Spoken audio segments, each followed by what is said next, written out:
Centering వర్కర్ల సమస్యలను ప్రభుత్వం 2 రోజుల్లో పరిష్కరించాలని టీఆర్ఎస్ చీఫ్ కవిత డిమాండ్ చేశారు. లేకుంటే తానే స్వయంగా కార్మికులతో కలిసి ధర్నాలో కూర్చుంటారని హెచ్చరించారు.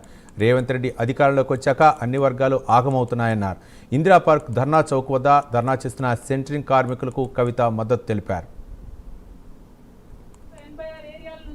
కాంట్రాక్టర్లు వారి దగ్గర పనిచేసేటటువంటి స్టాఫ్ మరి మీతో పాటు కలిసి ఖచ్చితంగా నడుస్తాం.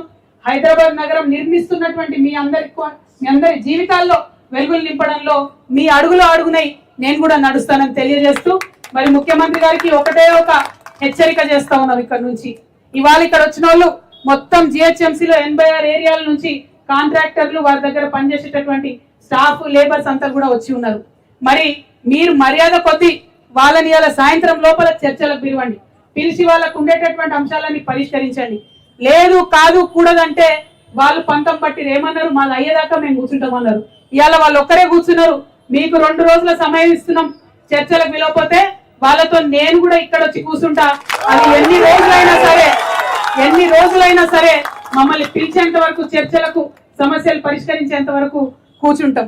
ఇక అట్లా కాదు ఇట్లా కాదు లొల్లి పెడతాం ఏం పట్టించుకోమని ముఖ్యమంత్రి గారు అనుకుంటే జిహెచ్ఎంసీ ఎన్నికలు తొందరలో వస్తున్నాయి బిడ్డ, కర్రు కాల్చి వాత పెడతారు మా సెంట్రింగ్ కార్యకర్తలను కూడా ఈ సందర్భంగా తెలియజేస్తారు. మరి